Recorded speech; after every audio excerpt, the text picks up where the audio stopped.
Welcome! In these videos you can see the Paradrone, an autonomous motorized paraglider, grow from just an idea to the finished model. During this process I will encounter challenges, make mistakes, but learn a lot along the way. When it's finished, it will be able to fly for many hours, and when the flying is done, stored in a space only the size of a DJI Phantom. Hey guys, welcome back! In this video I'm going to continue the build of my Paradrone. In the last 2 months, since my last video about this project, I received my Prusa i3 Mark III 3D printer, of which you can see a couple of videos that I posted last 2 weeks. So I decided to build all the parts and print all the parts again. And the main reason for that is that the quality of the prints is a lot better with my new 3D printer. And I also said that I changed a couple of things about the design. So let's now take a look at the differences between the two propeller cages. Alright, so the two main, most obvious changes.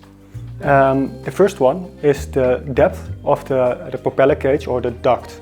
As you can see, the height from the leading edge to the trailing edge is reduced. I'm going to put that away to make it a bit easier to see.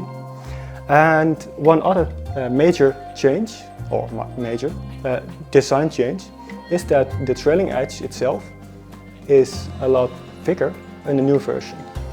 I decided to do this for 2 reasons. The first one is it's better and easier to print, and the second one is it's easier to laminate it.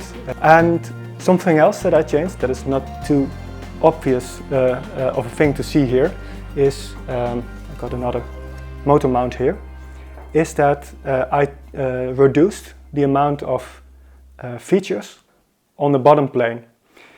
The idea behind that is that it's easier to print the object when there is no countersunk holes, for example. Because if you have those, you need to support you have to add support material in the printing process, and it only adds to the difficulty of printing, and it adds extra work later on in the process. Well, one of the main things is that it can stay together without adhesive, and that's something that's absolutely not possible in the old version. And that is because I added pegs, a couple of features that you can see here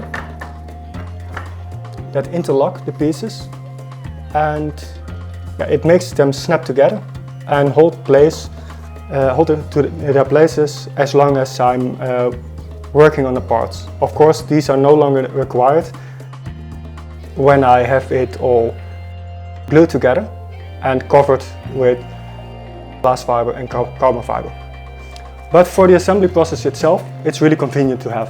There are a couple of cool things about that, especially for the covering and the laminating, is these parts. These are flattened features that are made in SolidWorks, and these are the exact size that I need the glass fiber sheets to be in order for them to fit tightly around the parts. A nice example of that is this. It's a bit of a sidestep, but for example this shape resembles the inside pocket of this block, and as you can see, I tried it. It fits really nicely. So that's something I'm really looking forward to show you more about later on. Another little thing that I changed about the design is in the first version, the short sections of the propeller ring and the arms had no interlocking features. So lining them out to each other was really difficult. In this version, I've also little pegs, as you can see here,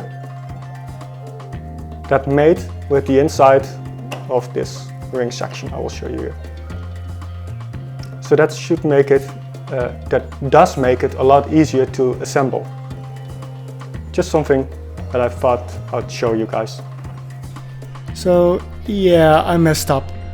I don't know how, but it appears that I lost all the footage of the gluing process. I'm not happy with it, but despite this, I am happy to say though that it was successful and that even without the carbon fiber laminate, it actually looks awesome. So I am really looking forward to the next steps. In my next video that I will upload today or tomorrow, I will continue the laminating adventure. And of course, share my experiences.